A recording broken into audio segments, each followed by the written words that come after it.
إن الحمد لله نحمده ونستعينه ونستغفره ونعوذ بالله من شرور أنفسنا ومن سيئات أعمالنا. من يهده الله فلا مضل له ومن يضلل فلا هادي له، وأشهد أن لا إله إلا الله وحده لا شريك له، وأشهد أن محمدًا عبده ورسوله. يا أيها الذين آمنوا اتقوا الله حق تقاته ولا تموتن إلا وأنتم مسلمون. يا أيها الناس اتقوا ربكم الذي خلقكم من نفس واحدة وخلق منها زوجها وبث منهما رجالا كثيرا ونساء، واتقوا الله الذي تساءلون به والأرحام إن الله كان عليكم رقيبا.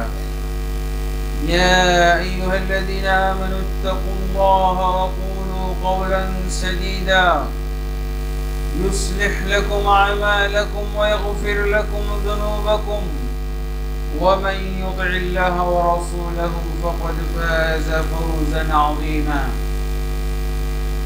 أما بعد، فإن خير الحديث كتاب الله، وخير الهدي هدي محمد صلى الله عليه وسلم، وشر الأمور محدثاتها، وكل محدثة بدعة، وكل بدعة ضلالة، وكل ضلالة في النار. أما بعد، فأعوذ بالله من الشيطان الرجيم.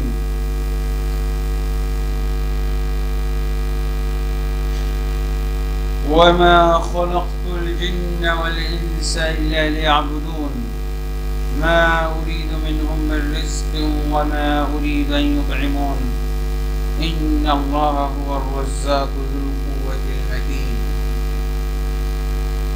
وقال سبحانه: ما أصاب من مصيبة في الأرض ولا في أنفسكم إلا في كتاب من قبل أن نبرأها إن ذلك على الله يسير.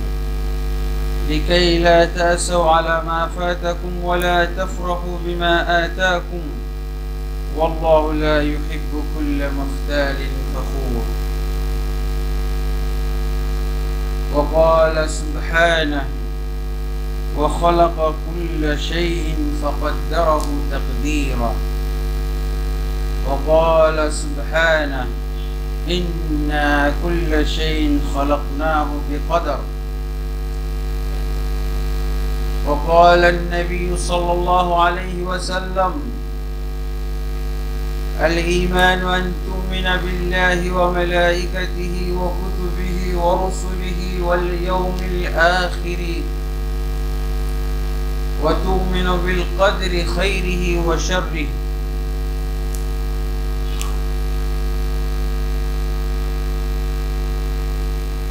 الحمد لله। আল্লাহ তাবারক ওয়া তাআলার অসংখ্য অগণিত হামদ সানা গণগান প্রশংসা যে আল্লাহ তাবারক ওয়া তাআলার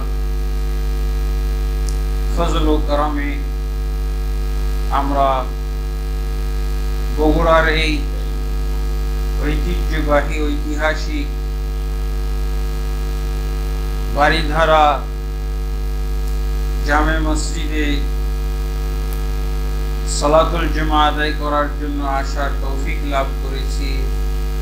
ফালিল্লাহিল হামদু ওয়াল মিন্না, আলহামদুলিল্লাহি রাব্বিল আলামিন।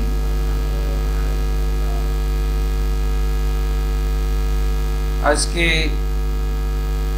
জুমার খুতবায় দাঁড়িয়ে এবং এত বিপুল সংখ্যক মুসল্লি দেখে আমার কলিজা ঠান্ডা হয়ে যাচ্ছে। আমি আনন্দে আত্মহারা হয়ে যাচ্ছি। আল্লাহ তাবারক ওয়া তাআলা এই মসজিদটিকে কিভাবে কবুল করেছেন, আলহামদুলিল্লাহি রাব্বিল আলামিন। এই মসজিদের কবুলিয়ত আল্লাহর দরবারে কিভাবে হয়েছে তার স্পষ্ট নিদর্শন দেখা যাচ্ছে। এবং আমি এই মন্তব্য করতে বাধ্য হচ্ছি যে ঢাকা শহরের মধ্যে সবচেয়ে অ্যাক্টিভ জামে মসজিদ, সহি আকীদা ওয়ালাদের অ্যাক্টিভ জামে মসজিদ এটাই। আলহামদুলিল্লাহ, শুধু বগুড়া না, সারা বিশ্বে এই বাড়িধারা জামে মসজিদের নাম অলরেডি হয়ে গেছে। আলহামদুলিল্লাহ, পরিচয় হয়ে গেছে। আমি এখানে ঐক্যের রূপরেখা এবং দলাদলির কারণ কিসের থেকে, কিভাবে দলাদলি মুসলমানদের ভিতরে তৈরি হয় আর মুসলমানরা আবার কিভাবে ঐক্যবদ্ধ হতে পারে, এর একটা সফল দিক নির্দেশনা এই মসজিদ থেকে আমি দিয়েছিলাম। আলহামদুলিল্লাহ, এটা সারা বিশ্বব্যাপী প্রচার হওয়ার এবং আমার কাছে যে রিপোর্টগুলো এসেছে, এই রিপোর্ট শুনলে আপনাদেরও কলিজা ঠান্ডা হয়েছে। সেদিনের ভিডিওটা এত সুন্দর হয় নাই, কিন্তু আলোচনায় ওটা কোনো জুমার খুতবা ছিল না, এমনি সন্ধ্যার পর মাগরিবের পর আলোচনা হয়েছিল, কিন্তু এই আলোচনাটা সারা বিশ্বের জন্য একটা বিরাট সমাধান হয়ে গেছে। আলহামদুলিল্লাহ রাব্বিল আলামিন। এই বক্তব্য শুনে ইউরোপ এবং আমেরিকা, মালয়েশিয়ার কি বলে সিঙ্গাপুর, ইন্ডিয়া, কত জায়গা থেকে যে দাওয়াত আসছে যে আপনার এই আলোচনা আমরা শুনবো। এই আলোচনা আমেরিকার মাটিতে আমরা যদিও প্রবাসী এবং আমাদের বাঙালিদের সংখ্যা অনেক কম, তারপর আমরা বিভিন্ন ধরনের দলাদলিতে আক্রান্ত, দলাদলিতে আমরা নিমজ্জিত। আপনি এই ভাষণটা এখানে এসে দিবেন। আলহামদুলিল্লাহ, তারা খরচ সব পাঠাই দিয়েছিল, ভিসা খরচ যা লাগে সব পাঠাই দিয়েছিল, এমনকি লোক নিযুক্ত করে দিয়েছিল যাতে আমাকে এই দৌড়ঝাঁপ করতে না হয়। এবং লন্ডন থেকেও একই দাবি। তা আমি বলেছিলাম যে আমেরিকা থেকে ফিরে প্রোগ্রাম করে ফিরে আসার পর তারপর লন্ডনে আপনাদের মাঝে এই বিষয়ে বক্তব্য দিয়ে তারপর আসব। কলকাতা থেকে, সিঙ্গাপুর, মালয়েশিয়া, সব জায়গা থেকে এই বাড়িধারা মসজিদের এই বক্তব্যের ভিত্তিতে আমার কাছে দাওয়াত এসেছিল। আলহামদুলিল্লাহ রাব্বিল আলামিন। তার মানে ঐক্যের দাওয়াতটা এই মসজিদ থেকে সারা বিশ্বে প্রচার হয়েছে।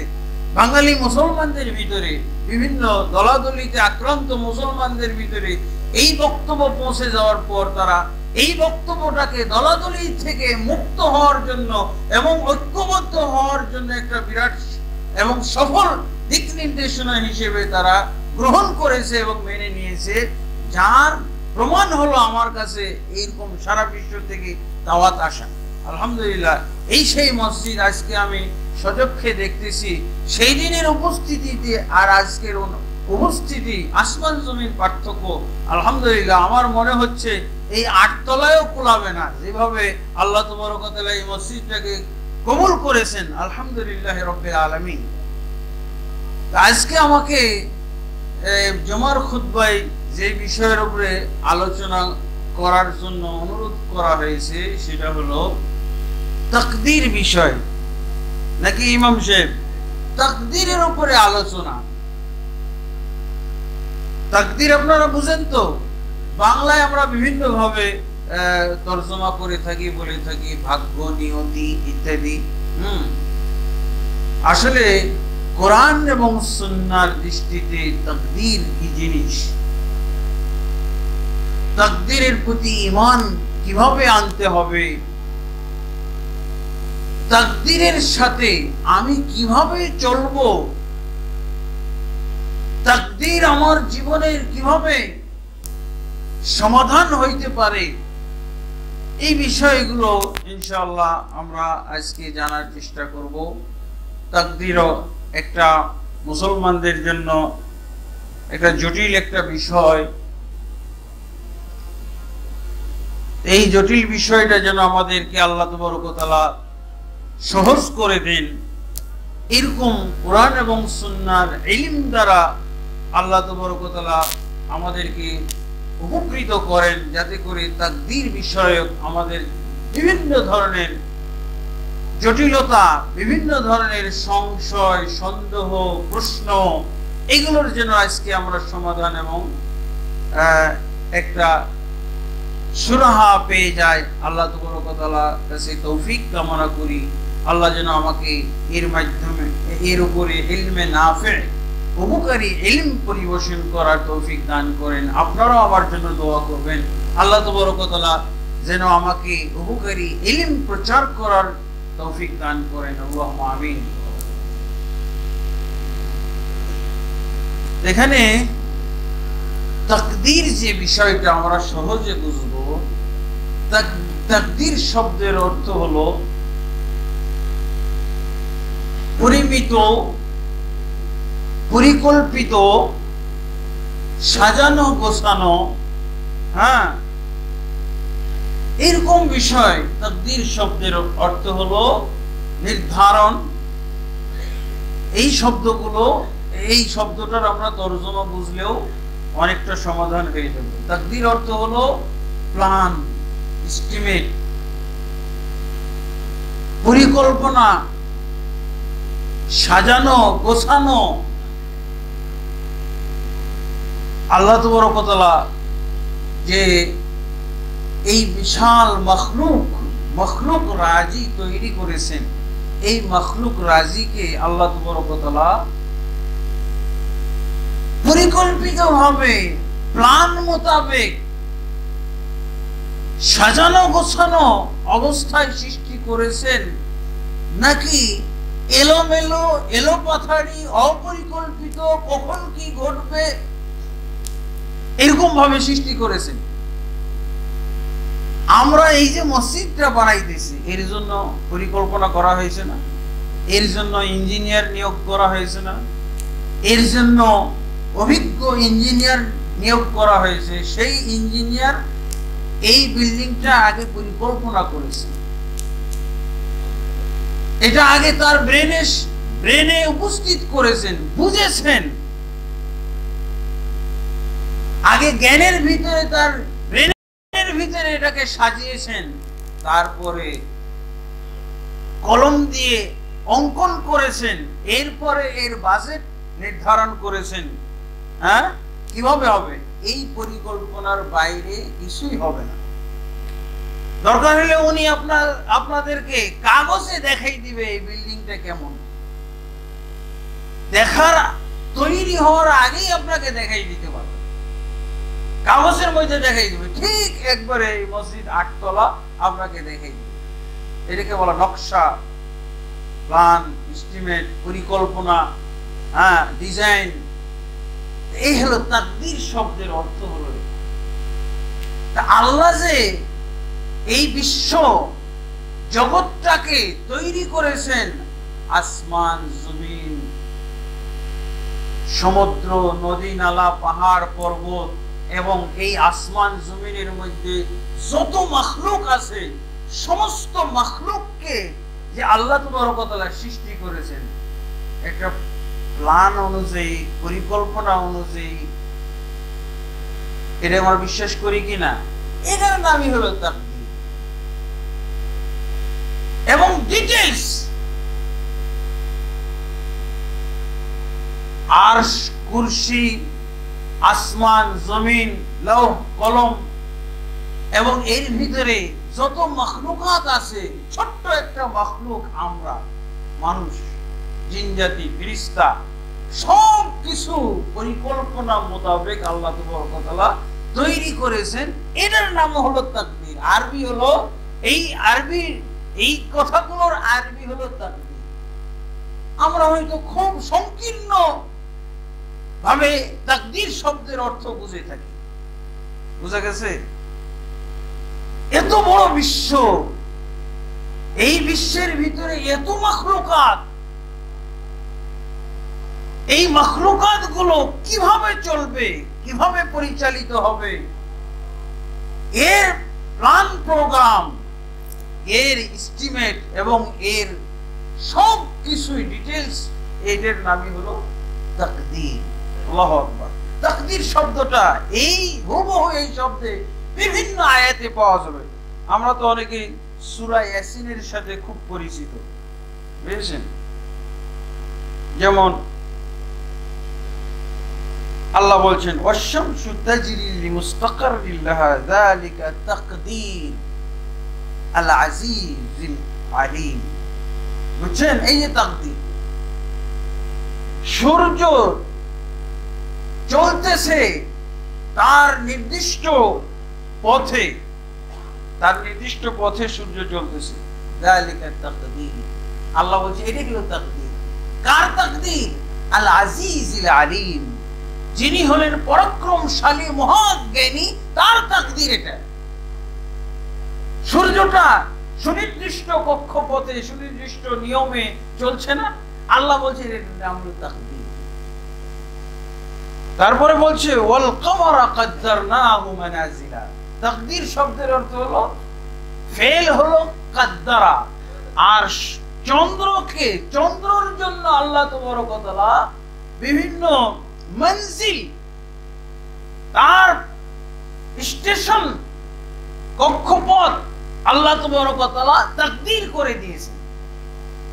এটারও তাকদীর করে দিয়েছেন। হাত্তা আদা কাল উরজুনিল কাদিম, সে নির্দিষ্ট নিয়মে আল্লাহর তাকদীর অনুযায়ী চলতে চলতে সে ফিরে আসে খেজুরের পাতার, শুকনো পাতার মতো, পুরান পাতার মতো হয়ে ফিরে আসে সেই চন্দ্র। আল্লাহ বলছে এটাও তাকদীর। সূর্যের তাকদীর, চন্দ্রের তাকদীর, আসমান জমিনের তাকদীর। আসমান জমিনের তাকদীর আল্লাহ বিস্তারিত ভাবে উল্লেখ করেছেন সূরা ফুসসিলাতের ভিতরে 9 থেকে 12 নম্বর আয়াত পর্যন্ত পড়বেন।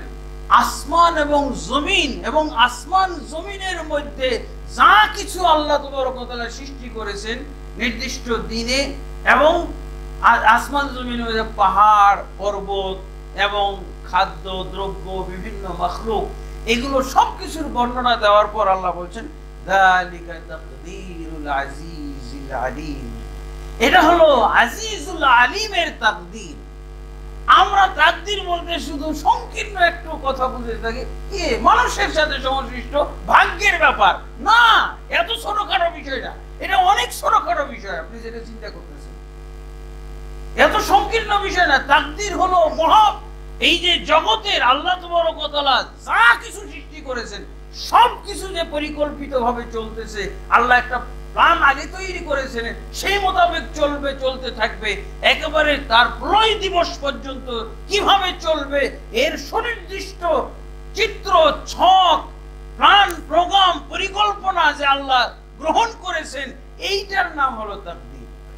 আপনি সামান্য একটা মানুষের তাকদীর আর কত কঠিন বিষয়, সামান্য বিষয়। আল্লাহ বলছেন এগুলো হলো তাকদীর। আল্লাহ তাকদীরের বিপরীত হলো তাখবীত, খবত। খবত মানে কি? অপরিকল্পিত চলা, হ্যাঁ, আন্দাজি চলা, তার এলোমেলো চলা, এলোপাথাড়ি চলা, এটাকে বলে খবত।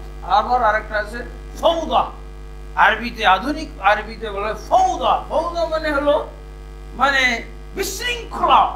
ফৌদা মানে তাকদীরের বিপরীত শব্দ। আপনি যদি বাংলা, অনেকে আমরা তাকদীর শব্দের সাথে এমন ভাবে পরিচিত যেন এটা বাংলা শব্দ, আসলে বাংলা শব্দ না। দেখলেন তো কোরআনের আয়াতে কত জায়গায় আছে, বহু জায়গায় আপনি তাকদীর শব্দটা পাবেন, এবং বড় বড় মাখলুকের ক্ষেত্রে আল্লাহ তাকদীর শব্দ ব্যবহার করেছেন। এবং এই তাকদীরের বিপরীত হলো আবস। আবস মানে কি? খেলতামাশা, হ্যাঁ, তারপরে ফালতু কাজ, অহেতুক জিনিস, এই জিনিসগুলোকে লাভ, খেলতামাশা। আল্লাহ বিভিন্ন আয়াতের আফা হাসিবতুম আন্নামা খালাকনাকুম আবাসান, তোমরা কি এই ধারণা করেছো আমি তোমাদেরকে এমনি খামাখা অহেতুক সৃষ্টি করেছি, কোন নির্দিষ্ট উদ্দেশ্য ছাড়া? ওয়া আন্নাকুম ইলাইনা লা তুরজাউন, আর তোমরা আমার কাছে ফিরে আসবে না। আল্লাহ যে আমাদেরকে সৃষ্টি করেছে আবার ফিরিয়ে নেবেন, এটা তাকদীরের উপরে পুরা জন্ম এবং আমার মৃত্যু আল্লাহর কাছে প্রত্যাবর্তন সবকিছু তাকদীর অনুযায়ী। আল্লাহ বলছেন ওমা খালাকনাস সামা ওয়াল আরদা ওমা বাইনাহুমা লাঈবিন, আসমান এবং জমিনের মধ্যে যা কিছু আমি সৃষ্টি করেছি এগুলো কোনো খেলতামাশার জিনিস নয়, এগুলো পরিকল্পিতভাবে আমি সৃষ্টি করেছি, এগুলো সুনির্দিষ্ট কারণ সুনির্দিষ্ট উদ্দেশ্যে আমি এগুলোকে তৈরি করেছি। আলহামদুলিল্লাহ, তাকদীর শব্দটা হলো এরকম ব্যাপক। অনেকে এই সংকীর্ণ অর্থ নিয়ে গুমরাহ হয়ে পড়ে আছে, গুমরাহ হয়ে গেছে। এই যে মসজিদটার তাকদীর করা হলো, এই ইঞ্জিনিয়ারের খাতায় যায় দেখবেন কি পাওয়া যাবে, এখানে কতগুলো ইট লাগবে ওটা লিখে দিয়েছে, কত বস্তা সিমেন্ট লাগবে, কত কেজি বা কত টন রড লাগবে, কতগুলো লেবার খরচ হবে, কত টাকা এমন লাগবে, এগুলো সব দেখেন লিখে রেখেছে কে? ইঞ্জিনিয়ার। এটা হলো এই বিল্ডিং এর ব্যাপারে ইঞ্জিনিয়ারের ডিটেইলস তাকদীর, সে তাকদীর করে রেখেছে। আল্লাহ তাবারক ওয়া তাআলা শুধু আসমান জমিনের কথা বলেননি, সমস্ত মাখলুক সম্পর্কে বলছেন ওয়া খালাকা কুল্লা শাইইন ফাকাদ্দারাহু তাকদীরা।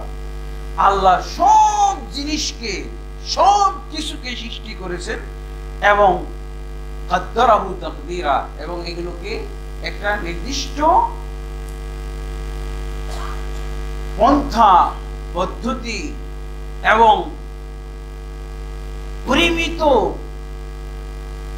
পরিমিতভাবে সৃষ্টি করেছেন, নির্ধারণ করেছেন। এর যা কিছু নির্ধারণ করা দরকার সব নির্ধারণ করে দিয়েছেন।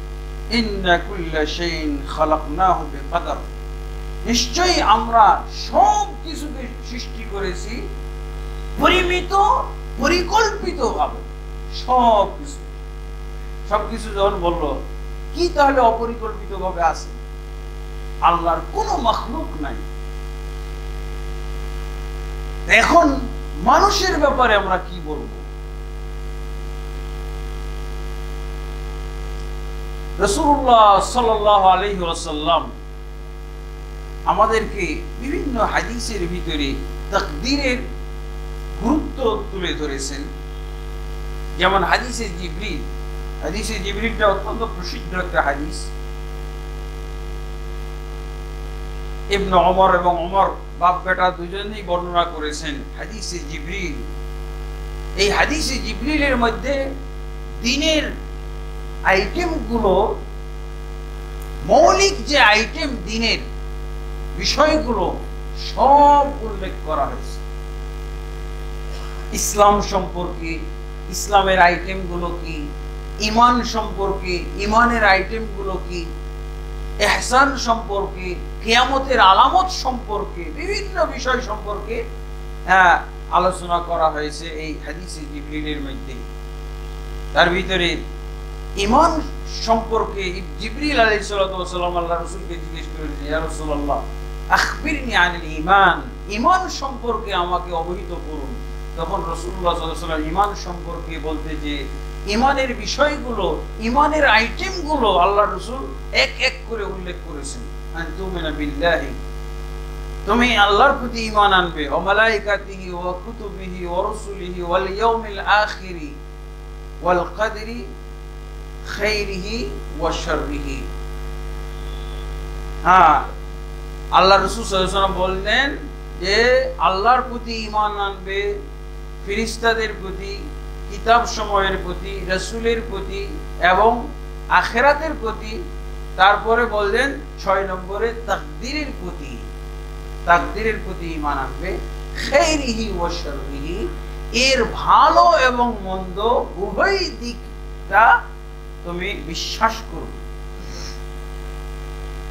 আল্লাহ রাসূল সাল্লাল্লাহু আলাইহি ওয়াসাল্লাম যে তাকদীরের ভালো এবং মন্দ দুইটা দিক উল্লেখ করলেন। ভালো এবং মন্দ, কোন দিক থেকে ভালো মন্দ? ভালো তো আমরা বুঝি, একটা ভালো চাকরি হয়ে গেল, একটা ভালো ব্যবসার লাইন পেয়ে গেলাম, একটা ভালো স্ত্রী পেয়ে গেলাম, একটা ভালো স্বামী পেয়ে গেলাম, ভালো তো, কিন্তু খারাপ। খারাপকে শাররিহি, মন্দের উপরে, খারাপের উপরও ঈমান আনতে হবে। খারাপ মানে খারাপ, এটা আমার দিক থেকে সাময়িক খারাপ, আল্লাহর দিক থেকে খারাপ না, বরং মানুষের দিক থেকেও খারাপটাই ভালো হয়ে যায়। এক সময় খারাপটা ভালো হয়ে যায়। আল্লাহ অনেক সময় প্রমাণ দিয়ে দেয় যে তুমি এই যে 1 ঘন্টা আগে খারাপ বলছিলে, এখন ভালো হলো কেন? যদিও আমাকে সাময়িক মনে হবে যে খারাপ, তারপরও বিশ্বাস করতে হবে যে ভালো। আল্লাহ ভালোর জন্যই করেছেন, খারাপ বলবেন না। আমার নিজের জীবনে, অনেকের জীবনে এরকম হয়েছে। আমি উত্তরাতে একটা গাড়িতে উঠতে গেলাম, আমার গাড়িতে উঠতে যাচ্ছি, গাড়িওয়ালা নিল না আমাকে, টাইম কম, গাড়িটা ভালো মনে করেছিলাম, গাড়িতে উঠতে গেলাম, গাড়িওয়ালা নিল না। আমি খুব আফসোস করলাম, কষ্ট লাগলো। যদি এই গাড়িটা ধরতে পারতাম তাহলে আমি হয়তো দাওয়াতি কাজের জন্য যাচ্ছিলাম, দেলদুয়ার, টাঙ্গাইল। আমার আগের সাথীরা সব চলে গেছে, আমি যশোর থেকে এসে এখন তাদের সাথ ধরবো, টাইম মোতাবেক পৌঁছবো। আমার খুব খারাপ লাগলো, গাড়িওয়ালা নিল না।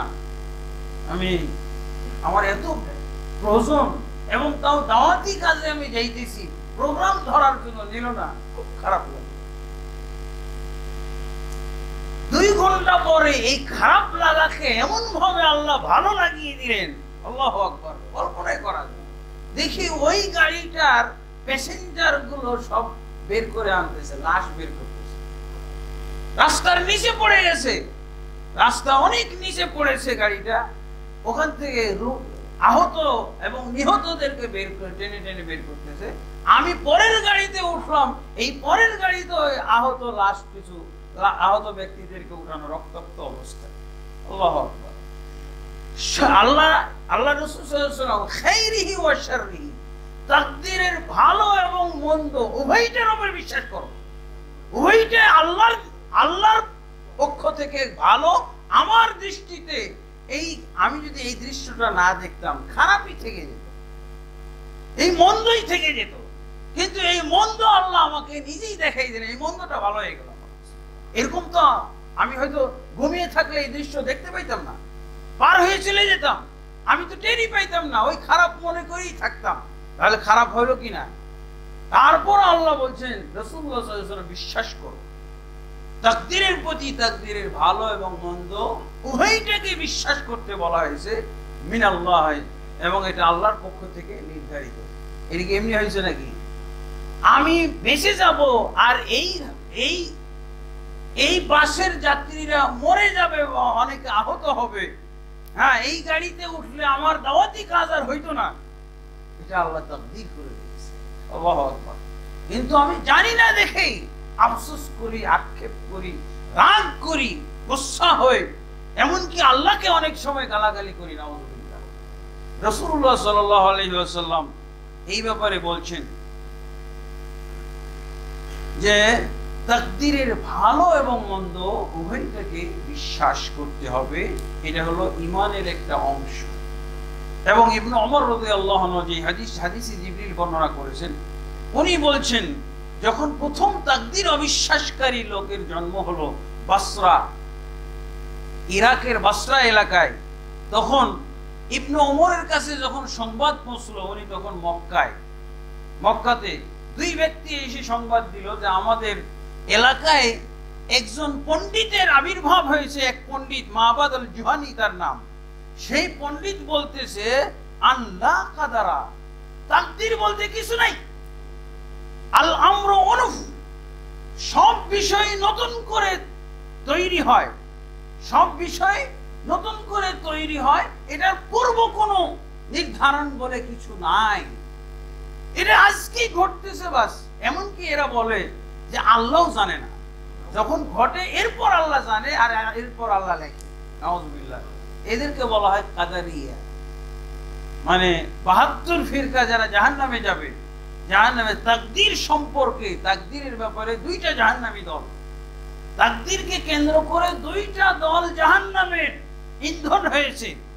তার ভিতরে এইটা একটা দল কাদারিয়া, বলছে না পূর্ব কোনো পরিকল্পনা, পূর্বের কোনো সাজানো গোছানো কিছুই নাই, এটা ঘটে তখনই আল্লাহ জানে, আর পূর্বের থেকে কোনো এটা পরিকল্পিত হবে হয় না। তখন এই কথা যখন বলা হলো যে এইরকম পণ্ডিতের আবির্ভাব ঘটেছে ইরাকের বাসরা এলাকায়, তার নাম হলো আল মা'বাদুল জুহানি, তখন আল্লাহ রাসূলের সাহাবী বললেন, ইযা লাকিতা হাউলাই ফাখবিরহুম, এই তোমরা তো আবার ফিরে যাবে হজ করে, তাই না? ফিরে যাওয়ার পর প্রথমেই এই লোককে এবং এই লোকের যারা শাগিরিদ শিষ্য আছে তাদের সবাইকে জানিয়ে দিবে, কি জানিয়ে দিবে? আন্নী বারিউম মিনহুম, আমি এই লোকদের থেকে সম্পর্ক ছিন্ন করলাম, এদের সাথে আমার কোনো সম্পর্ক নাই। আমি রাসূলের সাহাবী আব্দুল্লাহ ইবনে ওমর, আমার বার্তাটা শুনিয়ে দিও, জানিয়ে দিও যে ওদের সাথে যদি ওরা মুসলমান পরিচয় দেয়, কোরআন পড়ে, সালাত পড়ে, কিন্তু তাদেরকে জানিয়ে দিও যে আমি নবীর সাহাবী আব্দুল্লাহ ইবনে ওমর, তাদের সাথে আমার কোনো সম্পর্ক নেই। মুসলমানের সম্পর্ক থাকার কথা না। মুসলমানের সম্পর্কটা কি? ভাই ভাই সম্পর্ক, হৃদ্যতার সম্পর্ক, সৌহার্দ্যের সম্পর্ক। আর উনি কি বলছেন? জানিয়ে দাও ওর তোদের সাথে কোনো সম্পর্ক নেই। আর ওয়ান্নাহুম বুরাআউ মিন্নি, এবং তাদেরও আমার সাথে কোনো সম্পর্ক নাই, এটা জানিয়ে দিই। তারপরে উনি বলছেন ফাহালাফা বিহি আব্দুল্লাহ, ওয়াল্লাযী ইয়াহলিফু বিহি আব্দুল্লাহ, এরপর বলছে আমি আব্দুল্লাহ ওমরের পুত্র আব্দুল্লাহ কসম করে বলছি, কি বলছি? লাউ আন্না লি আহাদিহিম মিসলা উহুদিন যাহাবান, তাদের কারো কাছে যদি উহুদ পাহাড় সমপরিমাণ স্বর্ণ থাকে, স্বর্ণের মালিক কত পরিমাণ স্বর্ণ? উহুদ পাহাড়ের সমান স্বর্ণ যদি তার কাছে থাকে, উহুদ পাহাড়ের স্বর্ণ হলে তাহলে তো পৃথিবীর মধ্যে এক নম্বর ধনী, একেবারে শুরু থেকে শেষ পর্যন্ত, কিয়ামত কাল পর্যন্ত এক নম্বর ধনী, দুই নম্বর হবে না। উহুদ পাহাড়ের সম পরিমাণ যদি কারো কাছে স্বর্ণ থাকে, তো উনি বলছেন যে উহুদ পাহাড় সম পরিমাণ স্বর্ণের মালিক হয়ে সেই স্বর্ণ পুরোটাই যদি দান করে দেয়, তা ইবনে ওমর বলছেন মা তুকুব্বিলা মিনহুম, তাদের থেকে এই দান আল্লাহ গ্রহণ করবেন না, গৃহীত হবে না। তাকদীরের প্রতি ঈমান না আনলে কোনো আমলই গৃহীত হবে না, তার আমল বরবাদ। তার মানে সে মুরতাদ হয়ে গেছে। কাদের আমল বরবাদ হয়ে যায়? যারা কাফের মুরতাদ হয়ে যায়। উলাইকা হাবিতাত আমালুহুম ওয়া ফিন নারি হুম খালিদুন। মসজিদুল হারাম নির্মাণকারী ব্যক্তিদের ব্যাপারে আল্লাহ তাবারক ওয়া তাআলা এই আয়াত নাযিল করেছেন। আবু লাহাব, আবু জাহাল এরা যখন কাবা ঘর নির্মাণ করলো, তখন আল্লাহ তাবারক ওয়া তাআলা তাদের ব্যাপারে এই আয়াতের সূরা আত-তাওবার 18 নম্বর আয়াতে উল্লেখ করেছেন, উলাইকা হাবিতাত আমালুহুম, এই সুন্দর আমলগুলো তাদের নষ্ট, ভ্রষ্ট, ধ্বংস, এবং তারা জাহান্নামের চিরন্তন অধিবাসী। আল-ইয়াযু বিল্লাহ, নাউযু বিল্লাহি মিন যালিক। আলহামদুলিল্লাহ, তাকদীরের প্রতি ঈমান এটা গুরুত্ব কত, তাকদীরের প্রতি। রাসূলুল্লাহ সাল্লাল্লাহু আলাইহি সাল্লামের আরেক সাহাবী বলছেন, ফাইন মুত্তা আলা গায়রি হাযা, অর্থাৎ তিনি আব্দুল্লাহ উবাদাহ ইবনে সামিত রাদিয়াল্লাহু আনহু তার পুত্রকে ওসিয়ত করতে যেয়ে বলছিলেন, উপদেশ দিচ্ছিলেন মরার পূর্বে, ইত্তাকিল্লাহ, তুমি আল্লাহকে ভয় করো, ও আলম, এবং জেনে রেখো, লান তাত্তাকিল্লাহ, তোমার আল্লাহকে ভয় করা, তাকওয়া গ্রহণযোগ্য হবে না, হাত্তা তুমিনা বিল্লাহি ওয়া তুমিনা বিল কদর, যতক্ষণ পর্যন্ত তুমি আল্লাহর প্রতি ঈমান এবং তাকদীরের প্রতি ঈমান আনবে। তাকদীর, সব তাকদীর বলতে যত ধরনের তাকদীর আছে সব কিছুর উপরে, খাইরিহি ওয়া শাররিহি, ভালো এবং মন্দ, এই সব কিছুর উপরে ঈমান না আনবে, ততক্ষণ পর্যন্ত তোমার তাকওয়া আল্লাহর কাছে গ্রহণযোগ্য না। ফাইন মুত্তা আলা গায়রি হাযা, তুমি যদি এই তাকদীরের প্রতি ঈমান না এনে মৃত্যুবরণ করো, দাখালতান নার, তাহলে তুমি অবশ্যই জাহান্নামের আগুনে নিমজ্জিত হবে, নিক্ষিপ্ত হবে। ওয়াইনি সামি'তু, তারপরে তাকদীরের বর্ণনা দিতে শুরু করলেন কে? সাহাবী আব্দুল্লাহ উবাদাহ ইবনে সামিত রাদিয়াল্লাহু আনহু। কি বলছেন? আউয়ালু মা খালাকাল্লাহুল কালাম, সর্বপ্রথম আল্লাহ তাবারক ওয়া তাআলা সৃষ্টি করেছেন কলমকে। ফাকালা লাহু উকতুব, কলম সৃষ্টি করার পর কলমকে আল্লাহ বললেন উকতুব, কলম তুমি লেখো। কালা রব্বি মাযা আকতুব, হে আমার রব আমি কি লিখবো আপনি বলেন। কালা উকতুবিল কদর মা কানা ওয়া মা হুয়া কাইনুন ইলাল আবাদ। তিরমিজি এবং আবু দাউদের মধ্যে হাদিসটি এসেছে, তুমি যা অতীতে হয়েছে এবং যা কিছু সামনে হবে সব কিছু তুমি লেখো। অতীতে হয়েছে এবং হবে। কি অতীতে হয়েছে? কি হয়েছে? অতীতে পানি, আল্লাহর আরশ এবং বাতাস, এই তিনটে জিনিস কলমের আগে হয়েছে। যেহেতু কলমকে বলছে না মা কানা ওয়া মা কাইনুন, যা অতীতে হয়েছে এবং যা ভবিষ্যতে হবে সব লেখো। তাহলে অতীতেও কিছু ঘটানো হয়েছে, কিন্তু লিপিবদ্ধ করার যন্ত্র এটাই হলো প্রথম। এগুলোকে আয়ত্ত করা, এগুলোকে সংরক্ষণ করার ব্যবস্থা, এরই ব্যবস্থা হিসেবে কলমই প্রথম।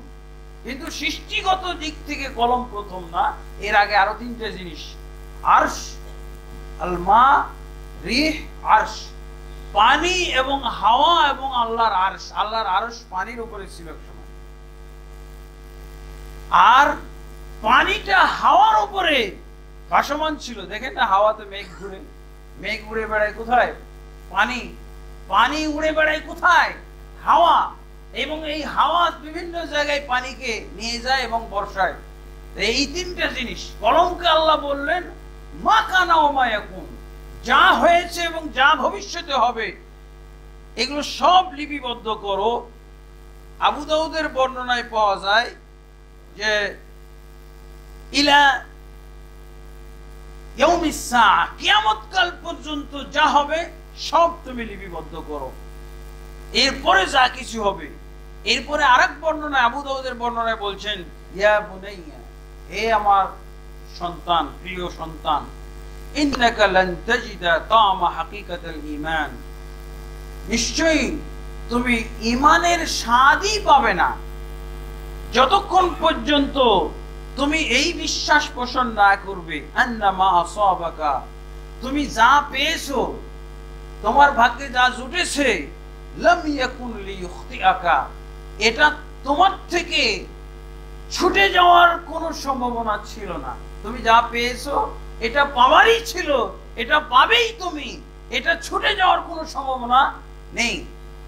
ওয়ামা আখতাআকা, আর যা তুমি প্রাপ্ত হওনি, লাম ইয়াকুন লিইউসিবুকা, এটা তুমি কখনো পাইবে না, কখনো পেতে পারো না।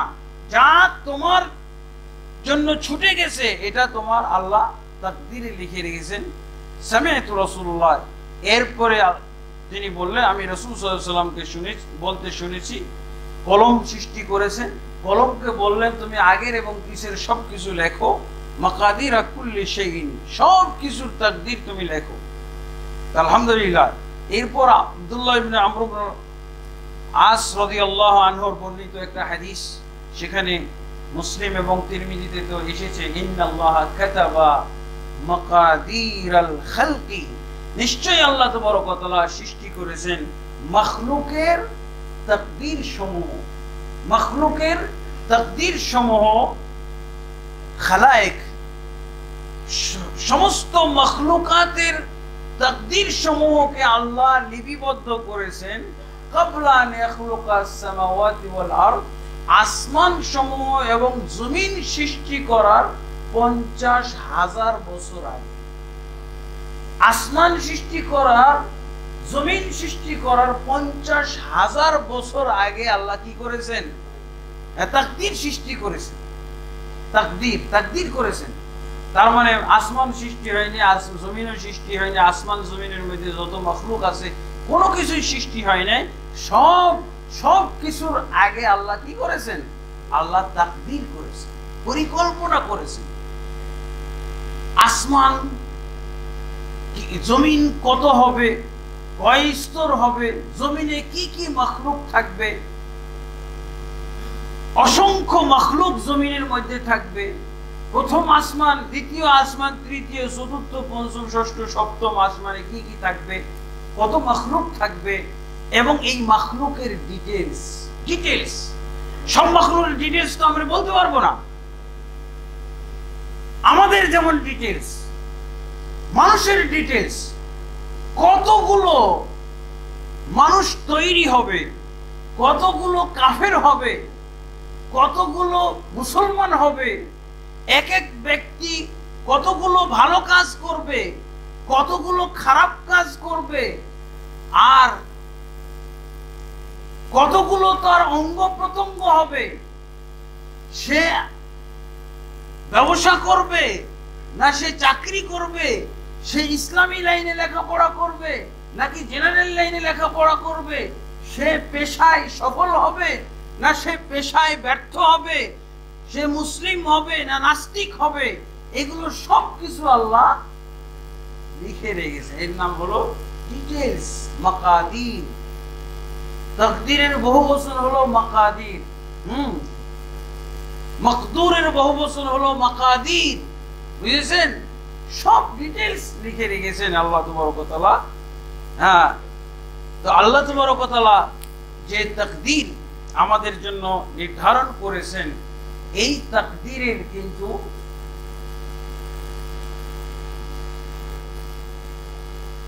এই তাকদীরের চারটা রুকন আছে। চারটা রুকন। কিভাবে আমরা তাকদীরকে বিশ্বাস করব, এর জন্য চারটা রুকন আছে।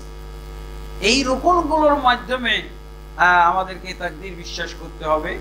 আমি সংক্ষেপে আপনাদের কাছে এই রুকনগুলো বলবো। আল্লাহর, আপনার আগেই তো শব্দের অর্থের মাধ্যমে অনেক কিছু জানা হয়েছে। প্ল্যান, পরিকল্পনা, সাজানো গোছানো। আল্লাহ এবং আল্লাহর তাকদীর হলো বিশ্বে যত মখলুক আছে, আল্লাহ ছাড়া যত মখলুক, আল্লাহ তো হলেন খালেক, খালেকের পরে আর কি আছে? মখলুক। মখলুক যত ধরনের মখলুক, বড় ছোট যা মখলুক আছে, আসমান জমিন, এই সমস্ত মখলুককে সৃষ্টি করার ব্যাপারে আল্লাহ তাবারক ওয়া তাআলা চারটা ধাপ বা চারটা এর কি আছে, কি বলে, রুকন। তাকদীর যে বিশ্বাস করার রুকন কয়টা? চারটা। এক নম্বর হলো ইলম। আল্লাহ তাবারক ওয়া তাআলা আগে এটা তার জ্ঞান দ্বারা সাজিয়ে নিয়েছেন। আল্লাহ তাবারক ওয়া তাআলা এটা জ্ঞানের মাধ্যমে সাজিয়েছেন, তার জ্ঞানের ভিতরে। ওই যে যেমন আমি মসজিদের এই বিল্ডিং এর ব্যাপারে ইঞ্জিনিয়ারের ওয়ালিল্লাহিল মাসালুল আলা, তিনি আল্লাহ তাবারক ওয়া তাআলা আগে তার জ্ঞানের মধ্যে সাজিয়েছেন। জ্ঞান। এবং আল্লাহ তাবারক ওয়া তাআলা এই ব্যাপারে বলছেন, ইন্নাল্লাহা আলা কুল্লি শাইইন কাদির ওয়া আন্নাল্লাহা আহাতা বিকুল্লি শাইইন ইলমা। আল্লাহ তাবারক ওয়া তাআলা সমস্ত কিছু, যত মখলুক আছে, খালেক পরে যত মখলুক আছে, সমস্ত মখলুককে আল্লাহ তাবারক ওয়া তাআলা তার ইলম দ্বারা পরিবেষ্টন করেছেন, সীমিত করে নিয়েছেন, তার জ্ঞানের সীমানায় নিয়ে এসেছেন। জ্ঞানের সীমানায় বাইরে আর কিছুই নাই, কিছু বলতে পারবে না। নাম ভালো মন্দ, যত ভালো কাজ আমরা করি, এই ভালো কাজগুলো তাও আল্লাহ জানতেন। যত খারাপ কাজ করি, মুখেও আনা যাবে না, এত খারাপ কাজ, এত খারাপ কথা, সেটাও আল্লাহ তার জ্ঞানের মধ্যে নিয়ে এসেছেন। এবং আল্লাহ তাবারক ওয়া তাআলা এগুলো সব ইনদাহু মাফাতিহুল গায়ব লা ইয়ালামুহা ইল্লা হু, আল্লাহর কাছে রয়েছে অদৃশ্যের জ্ঞানের সব চাবিকাঠি, লা ইয়ালামুহা ইল্লা হু, তিনি ছাড়া আর কেউ জানে না। তিনি ছাড়া, তিনি যে তার যে জ্ঞান, এই জ্ঞানে বিশ্বাস করতে হবে। তাকদীরের প্রথম জিনিস হলো জ্ঞান।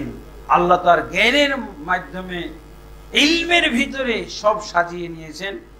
এরপরে আল্লাহ তাবারক ওয়া তাআলা সামনের ধাপের দিকে গেছেন। এরপরে আল্লাহ তাবারক ওয়া তাআলা কি করেছেন? লিপিবদ্ধ করেছেন। যেমন জ্ঞানের কথা বললেন, এরপরে আল্লাহ কি বলছেন? লিপিবদ্ধ করেছেন, তার জ্ঞানের সাজিয়েছেন। তারপরে এই সাজানো, জ্ঞানের মধ্যে সাজানো জিনিসটা, এটা কলমে নিয়ে এসেছেন, কলম এবং খাতা। সেটা কি? লৌহ মাহফুজ। কলম, লৌহে মাহফুজ। লৌহে মাহফুজে জ্ঞানের মাধ্যমে সাজানোর পর এগুলো লিখে দিয়েছেন কোথায়? আল্লাহ তাবারক ওয়া তাআলা এই কথাটা সূরা হজ্জের 70 নম্বর আয়াতে বলছেন, আলাম তা'লাম আন্নাল্লাহা ইয়ালামু মা ফিস সামাওয়াতি ওয়াল আরদ। তুমি কি জানো না যে আল্লাহ তাবারক ওয়া তাআলা জানেন আসমানে এবং জমিনে যা কিছু রয়েছে। তারপরে কি? ইন্না যালিকা ফি কিতাব।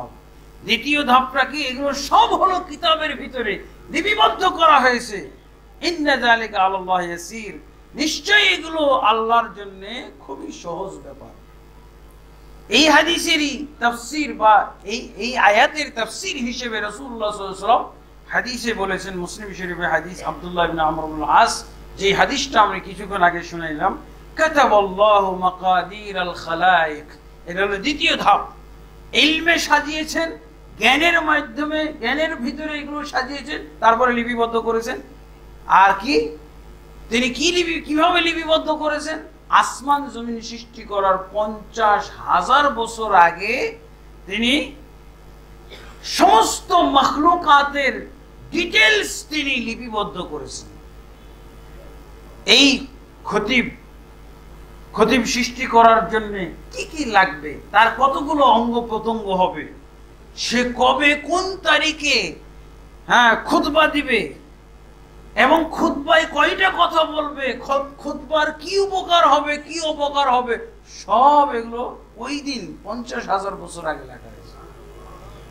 আসমান জমিন সৃষ্টি করার 50, আমার কয়টা লোম হবে, মাথায় কয়টা লোম, আমার মোষ কয়টা, দাড়ি ইত্যাদি সারা দেহে কয়টা লোম থাকবে, কতগুলো রগ রেশা থাকবে, কতগুলো অঙ্গ প্রত্যঙ্গ থাকবে, এগুলো সব আসমান জমিন সৃষ্টি করার 50,000 বছর আগে। আল্লাহু আকবার। একজন বলতেছে যে রাসূলুল্লাহ সাল্লাল্লাহু আলাইহি ওয়াসাল্লামকে আদমের আগেও সৃষ্টি করেছেন। আমি ওকে বললাম যে আমি আদমের আগে সৃষ্টি হয়েছি, আসমান জমিন সৃষ্টির 50,000 বছর আগে আমি আকরামুজ্জামান তৈরি হয়েছি। তাহলে ওই কথার কোনো মূল্য আছে? আদম আলাইহিস সালামও সেদিনই সৃষ্টি হয়েছেন, আসমান জমিন সৃষ্টি করার 50,000 বছর আগে। সেদিন আদমও সৃষ্টি হয়েছে, সেদিন আমরাও সৃষ্টি হয়েছি, সব একসাথে। তারপরে পরিকল্পনা মোতাবেক সিরিয়াল আল্লাহ করে দিয়েছেন, আদম আগে আসবে, এরপরে এরপরে এরপরে, কিন্তু সব ওই 50,000 বছর আগে ওই সময় সব কিছু সৃষ্টি হয়েছে। আদম আলাইহিস সালাম সৃষ্টি হয়েছে এবং সমস্ত তার সন্তানদেরকে সৃষ্টি করা হয়েছে। এরপরে কে বাবা আর কে সন্তান হবে, এগুলো পরে আল্লাহ তাবারক ওয়া তাআলা পর্যায়ক্রমে অস্তিত্ব জগতের ভিতরে নিয়ে এসেছেন। আল্লাহু আকবার।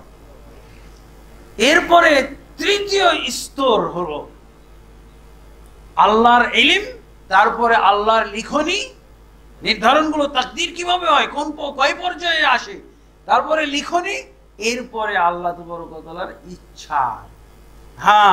আমি পরিকল্পনা করলাম, এটা করব, এইভাবে করব, তারপরে করলাম না। এই যে বাড়িধারা মসজিদ 8 তলা করব, 8 তলা করার পর 7 তলা করলাম, 1 তলা বাদ দিয়ে দিলাম, করলাম না, আমার ইচ্ছা। আল্লাহ তাবারক ওয়া তাআলা ইলম এবং লেখালেখি করার পর যা কিছু ইচ্ছা করেছেন ওইটা হয়েছে, আর যা ইচ্ছা করেননি হয়নি, থেকে গেছে, পরিকল্পনার ভিতরেই থেকে গেছে, ওটা ওই পর্যন্ত সীমাবদ্ধ রাখা হয়েছে। আপনি যে আপনার সন্তান আল্লাহ দেননি, এইভাবে দেখা যায় অনেক কিছু, এমনকি আল্লাহ তাবারক ওয়া তাআলা করবেন না ওটাও লিখে রেখেছেন, করবেন ওটাও লিখেছেন, আর করবেন না ওটাও লিখেছেন। করলে না করলে কি হবে এটাও লিখেছেন, না করলে কি হবে এটাও লিখেছেন, না করা জিনিসটা করলে কি হইতো এটা লিখে রেখেছেন সবকিছু। যেমন অনেকে বলবে না যে আল্লাহ আমি সবকিছু দেখে এখন বিশ্বাস হচ্ছে আল্লাহ এই যে জাহান্নাম আর জাহান্নামের তর্জন করুন এবং এগুলো দেখে আমার বিশ্বাস হচ্ছে আল্লাহ আপনি আমাকে দুনিয়ায় পাঠাই দেন। হবে না, তাও লেখা আছে যে এই লোকটা এরকম কথা বলবে, আর তাকে পাঠিয়ে দিলেও সে আর ওটা করবে না, এটাও লেখা আছে।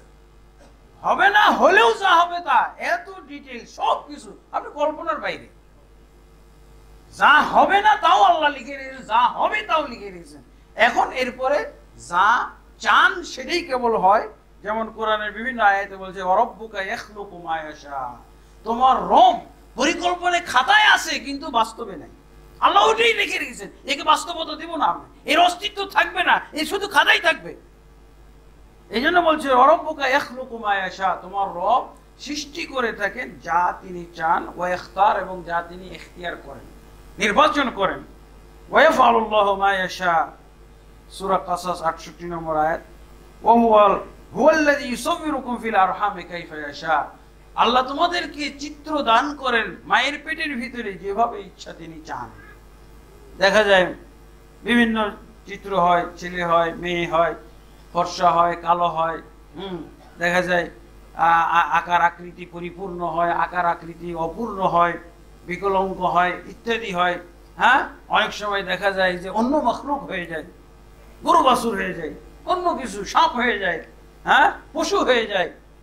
এই যে আল্লাহ তাবারক ওয়া তাআলা যেভাবে ইচ্ছা, ওয়ালাউ শা আল্লাহু লাসাল্লাতাহুম আলাইকুম ফালাকাতালুকুম, আল্লাহ চাইলে আল্লাহ তো ওই শত্রুদেরকে তোমাদের উপরে চড়াও করে দিতেন এবং তোমাদের সাথে তারা যুদ্ধ করত তোমাদের। হ্যাঁ, ওয়ালাউ শা আল্লাহ মা ফাআলুহু, আল্লাহ যদি চাইতেন তাহলে তারা এটা করত না। ফাযারহুম মা ইয়াফতারুন, অতএব তাদেরকে ত্যাগ করো এবং যা কিছু তারা এরকম বানিয়ে কপোলকল্পিত ভাবে বলছে এগুলো ছেড়ে দাও, এগুলোর দিকে কর্ণপাত করো না। এইভাবে আল্লাহ তাবারক ওয়া তাআলা তার ইচ্ছা পোষণ করেন, তখন ওটা কি হয়, এরপরে চতুর্থ পর্যায়ে সৃষ্টি হয়। চতুর্থ পর্যায়ে প্রথমে ইলম, তারপরে লেখা, তারপরে হলো ইচ্ছা। ইচ্ছা পোষণ করার পর সৃষ্টি হয়। ইচ্ছা করলে সৃষ্টি হয়, ইচ্ছা করলে সৃষ্টি হয় না। এবং সৃষ্টিটা কখন? চতুর্থ পর্যায়ে। আল্লাহ খালিকু কুল্লি শাইইন ওয়া হুয়া আলা কুল্লি শাইইন কাদির আও হুয়া আলা কুল্লি শাইইন ওয়াকিল ইত্যাদি। ওয়া খালাকা কুল্লি শাইইন ফাকাদ্দারাহু তাকদীরা, এবং আল্লাহ তাবারক ওয়া তাআলা সব কিছুকে সৃষ্টি করেছেন এবং তার সুনির্দিষ্ট পরিমাণ আল্লাহ তাবারক ওয়া তাআলা সৃষ্টি করেছেন এবং পরিকল্পিতভাবে সৃষ্টি করেছেন, নির্ধারণ করেছেন। শুধু মখলুককে সৃষ্টি করেন নাই, আমাদেরকে সৃষ্টি করেন নাই। আমরা যা আমল করি এই আমল আল্লাহ সৃষ্টি করেন।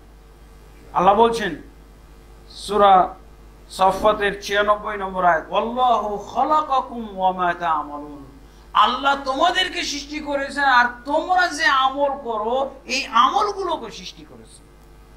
আল্লাহু আকবার। আমল তো আমরা দু ধরনের করি, ভালো আমল করি, খারাপ আমল করি।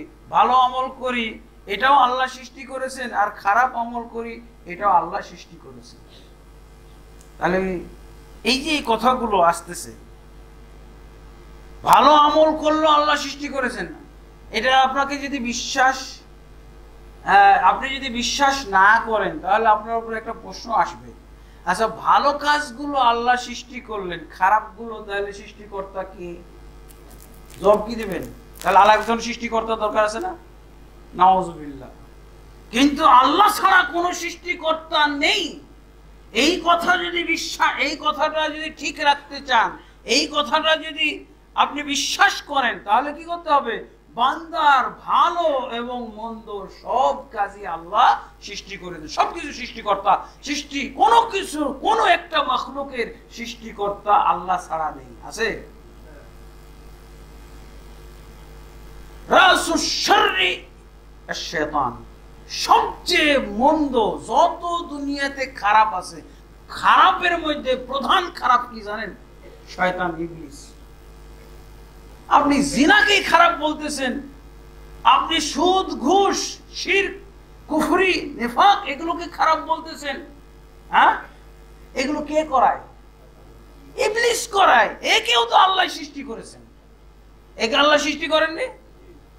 ইবলিস তো নিজেই স্বীকারোক্তি দিয়ে বলছেন, খালাকতানি মিন নারিন ওয়া খালাকতাহু মিন তিন, হে আল্লাহ তুমি আমাকে আগুন থেকে সৃষ্টি করেছো আর একে মাটি থেকে সৃষ্টি করেছো। তা এই ইবলিসের সৃষ্টিকর্তা কে? আল্লাহ। আল্লাহ ভালো কাজ,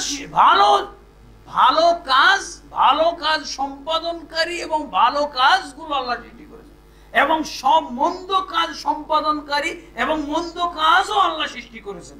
নাহলে আপনার এই প্রশ্নের জবাব দিবেন কি? মন্দ কাজগুলো আল্লাহ সৃষ্টি করেন, কে করছে? হ্যাঁ, আর মন্দের মধ্যে সবচেয়ে জঘন্যতম মন্দ হলো ইবলিস। ইবলিসকেই যদি আল্লাহ সৃষ্টি করতে পারেন বা করে থাকেন, তাহলে আর কোন খারাপ জিনিস আল্লাহ সৃষ্টি শোভা পায় না বলেন? সবকিছু আল্লাহর জন্য শোভা পায়, সেটা হিকমতের জন্য আল্লাহ সৃষ্টি করেছে। ইবলিস না থাকলে ইমানদার হইতে পারতাম না, আল্লাহর কাছে মুমিনের কোন স্তর থাকতো না, সব এক ক্লাস। আপনি কি সব দুনিয়াটা চলবে? সবাই যদি দেখেন পিএইচডি ডিগ্রিধারী হয়ে যায়, দুনিয়া চলবে? কে কার সেবা করবে? কে কার আন্ডারে চাকরি করবে?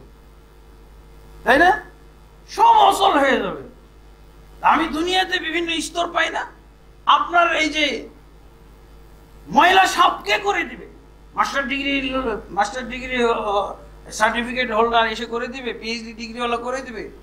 হ্যাঁ, আল্লাহ তাবারকাতাআলা এই জন্য এগুলো বান্দার উপকারের জন্য, সব কিছু হিকমতের কারণে। আলিমুন হাকিম আল্লাহ তার নাম আছে না? তিনি মহাজ্ঞানী এবং মহান হিকমত প্রজ্ঞা সম্পন্ন, তিনি জাত সত্তা, তিনি আল্লাহ। সবকিছু পরীক্ষার জন্য।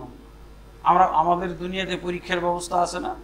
পরীক্ষার ব্যবস্থা আছে দেখেই তো একজন এত বড় পদের অধিকারী, এত বড় ব্যক্তিত্ব, এত বড় আলেম, এত বড় চিন্তাবিদ, এত বড় শিক্ষাবিদ, পরীক্ষা আছে। তাই তো ইবলিস হলো মানব জাতির পরীক্ষার জন্য আল্লাহ সৃষ্টি করেছেন। এটাই হলো হিকমত। হিকমতের কারণে আল্লাহ আপনার শত্রু সৃষ্টি করেছে। শত্রু কাফের সৃষ্টি করেছে। কেন কাফের সৃষ্টি করেছে? কাফের আর মুসলমানের যুদ্ধ হবে, আপনি শহীদ হবেন। কাফের আপনাকে হত্যা করলে আপনি শহীদ হয়ে জান্নাতে যাবেন। জান্নাতে যে 100 স্তর শহীদদের জন্য রয়েছে। কাফের সৃষ্টি না করলে আপনি কিভাবে শহীদের মর্যাদা লাভ করতে পারবেন? আর কাফেরকে হত্যা করলে যে কত সওয়াব, হ্যাঁ, এই সওয়াব আপনি কোথায় পাইতেন? মশা মাছি সৃষ্টি না করলে এত কোটি কোটি ব্যবসা হইতো নাকি? বলেন। আমরা অনেক মশা মাছিতে উপকার খুঁজে পাই না। সবকিছু আল্লাহর তাকদীর। এতে করে কোটি কোটি টাকা অনেক গরিব মানুষ ধনী হয়ে যাচ্ছে, অনেক ব্যবসা করে সে স্বাবলম্বী হয়ে যাচ্ছে। আলহামদুলিল্লাহ, আপনি সবকিছু আল্লাহর তাকদীর অনুযায়ী। কোনো একটা জিনিস আল্লাহর পরিকল্পনা এবং এইগুলো চিন্তা করতে গেলে, এগুলো তলিয়ে দেখতে গেলে উপকার ছাড়া কিচ্ছু নেই। সব উপকার আর উপকার। এই জন্য আল্লাহ তাবারকাতাআলা আমাদেরকে এই তাকদীর দান করেছেন। তাকদীর একটা নিয়ামত। এই তাকদীর নামক নিয়ামতের মাধ্যমে আমরা কি করতে পারি? অনেক ধরনের ফায়দা আমরা অর্জন করতে পারবো। আলহামদুলিল্লাহ। এরপরে যদি এই তাকদীর বিষয়কে নিয়ে দুই ধরনের লোক গুমরাহ হয়েছে, মুসলমান, দুই ধরনের মুসলমান গুমরাহ হয়ে গেছে। একটা তো হলো কাদারিয়া, যারা তাকদীর বিশ্বাসই করে না, যে সবকিছু নতুন নতুন জন্ম নেয়, নতুন নতুন হয়, এর পূর্ব কোনো পরিকল্পনা আল্লাহ করেননি, এমনকি আল্লাহ জানেনও না। নাউজুবিল্লাহ। আবার এর বিপরীতে আরেক দল আছে ওই যে পুতুলওয়ালা, পুতুলের যে গান গায়, হ্যাঁ, পুতুলের কি দোষ? এদেরও ব্যাপারে আল্লাহ তাবারক ওয়া তাআলা তাদের ব্যাপারে সুন্দর কথা বলে রেখেছেন যে এদেরকে আল্লাহ তাবারক ওয়া তাআলা মানুষকে ইখতিয়ার দিয়ে রেখেছেন। আল্লাহ কি বলছেন? ফালাম্মা যাগু আযাগাল্লাহু কুলুবাহুম, যখন তাদের অন্তর বক্র হয়ে যায় আল্লাহ তাদেরকে বক্রতার দিকে ঠেলে দেন। ফালাম্মা যাগু আযাগাল্লাহু কুলুবাহুম, তাহলে তারা নিজেরাই বক্র পথ অবলম্বন করে, তখন আল্লাহ তাদেরকে ঠেলে দেন। প্রত্যেকের আমল অনুযায়ী তাদেরকে আল্লাহ তাবারক ওয়া তাআলা ইখতিয়ার এবং তাদেরকে ক্ষমতা এবং তাদের ইচ্ছা শক্তি দান করেছেন, ইচ্ছা এবং ক্ষমতা দান করেছেন। এরপরে আল্লাহ তাবারক ওয়া তাআলা তাদের ব্যাপারে ফয়সালা করেছেন। যেমন কেউ গুমরাহ হইতে চাইলে আল্লাহ বলছেন ফালাম্মা যাগু আযাগাল্লাহু কুলুবাহুম, যখন তারা বক্রপথ অবলম্বন করে আল্লাহ তাদেরকে তাদের অন্তরকে বক্র করে দেন। আবার আল্লাহ বলছেন আল্লাযীনা জাহাদু ফীনা লানাহদিয়ান্নাহুম সুবুলানা, যারা আমার পথে আসার জন্য চেষ্টা করে আমি তাদেরকে আমার পথ দেখাই দিই। এই যে জান্নাতে যাবে এবং জাহান্নামে যাবে, প্রত্যেককে জান্নাতে যাওয়ার কর্ম করে নিয়ে আল্লাহ জান্নাতে দিবেন, আর জাহান্নামের কর্ম করেই সে জাহান্নামে যাবে। আল্লাহ রাসূল সাল্লাল্লাহু আলাইহি ওয়াসাল্লাম এমনকি খাতাও দেখাইছেন যে এই খাতার মধ্যে সব জাহান্নামী, জাহান্নামীদের নাম আছে, একটাও কম বেশি হবে না। আবার আরেকটা খাতা দেখাইছেন, এই খাতাতে সব জান্নাতীদের নাম আছে, এখানে যে যতগুলো জান্নাতি আছে কেউ কমবে না আর কেউ বাড়বে না, একটাও বাড়বে না। আল্লাহ রাসূল সাল্লাল্লাহু আলাইহি ওয়াসাল্লাম এভাবে বলে দিয়েছেন। এমনকি রাসূলুল্লাহ সাল্লাল্লাহু আলাইহি ওয়াসাল্লাম বলেছেন কেউ কেউ আমল করতে করতে দেখা যায় যে এমন পর্যায়ে চলে যায় যে আর জান্নাতের আমল করতে করতে আর এক হাত বাকি থাকে জান্নাতে যেতে। এমন সময় কিতাব অর্থাৎ তার তাকদীর, তার জন্য যে নির্ধারণ আছে, সে তো সবসময় তো এক কাম করবে না, সবসময় ভালো কাজ করবে। খারাপ কাজের পরিবেশ পেয়ে গেল, খারাপ কাজ একটা করে নিয়ে তারপরে সে জাহান্নামে চলে গেল। কাজ তো সেই করলো, কিন্তু ও কি জানতো নাকি? এরকম একটা পরিবেশ, এরকম একটা অবস্থা পড়ে যায়, যে অবস্থা এবং পরিবেশের মধ্যে সে ঈমান হারিয়ে ফেলে। ঠিক ঈমান হারা অবস্থায় থাকে, মন্দ কাজ গুনার কাজ করতে করতে সে দেখা যায় যে জাহান্নামে পৌঁছতে আর এক হাত বাকি থাকে। এমন সময় তার তাকদীর অনুযায়ী বা আল্লাহ তাবারক ওয়া তাআলা তার কর্ম যেভাবে লিখে রেখেছেন যে মরার পূর্বে সে জান্নাতে যাওয়ার আমল করবে এবং জান্নাতে চলে যাবে। এবং রাসূলুল্লাহ সাল্লাল্লাহু আলাইহি ওয়াসাল্লাম বলেও দিয়েছেন এটাকে, ইন্নামাল আমালু বিল খাওয়াতিন, নিশ্চয়ই আমলের পরিণাম নির্ধারিত হয় শেষের আমল অনুযায়ী। শেষের আমলটা যেমন হবে, জান্নাতি আমল করলে জান্নাতে চলে যাবে, জাহান্নামের আমল করলে জাহান্নামে চলে যাবে। এই জন্য তো আল্লাহ রাসূল দোয়া করতেন, আল্লাহ রাসূল আল্লাহর কাছে চাইতেন যে হে আল্লাহ, জান্নাত চাইতেন, জাহান্নাম থেকে নাজাত চাইতেন। এবং আল্লাহ রাসূল সাল্লাল্লাহু আলাইহি ওয়াসাল্লাম অন্তরের পরিবর্তনকারী, আমার অন্তরকে তোমার দ্বীনের উপরে কায়েম দায়েম রাখো, এইভাবে আল্লাহ রাসূল সাল্লাল্লাহু আলাইহি ওয়াসাল্লাম দোয়া করতেন। ইয়া মুকাল্লিবাল কুলুব সাব্বিত কলবি আলা দীনিকা ইত্যাদি। আর হাদিসের মধ্যে আছে মায়ের পেটে চারটা জিনিস লেখা হয়, তার রিজিক লেখা হয়, তার আমল লেখা হয়, তারপরে তার রিজিক, তার আমল, তার আয়ু এবং শাকিউন সাঈদ, সে হতভাগ্য হবে না সৌভাগ্যবান হবে, এগুলো চারটা জিনিস লেখা হয়। এই চারটা জিনিস যদি লেখা হয় তাহলে কি মায়ের পেটে লিখিত থাকার কারণেই সে কি জান্নাতে এবং জাহান্নামে যাবে? এটা তার কর্মের মাধ্যমে এগুলো সব নির্ধারিত হয়ে যায়। আচ্ছা, রিজিক তো লেখাই আছে, তো আপনি রিজিকের জন্য পড়াশোনা করতেছেন কেন?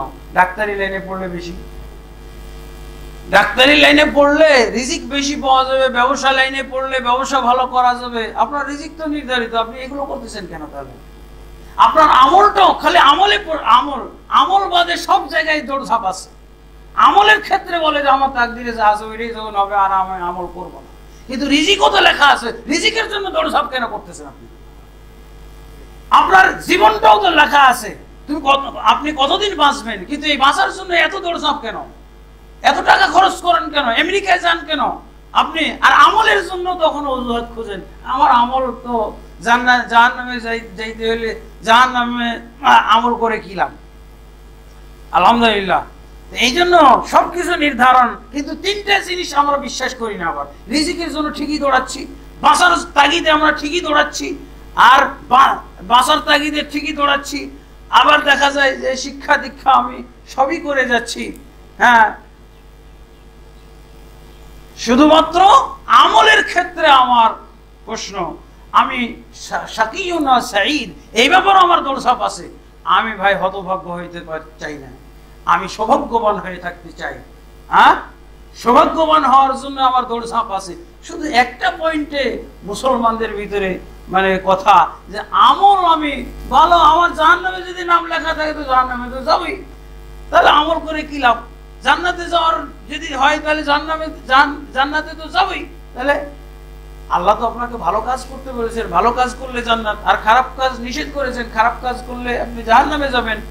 এই কথাটা আপনি আমল করেন না। তিনটা পয়েন্টে ঠিকই আমল করতেছেন, এর জন্য ওয়াজও লাগে না।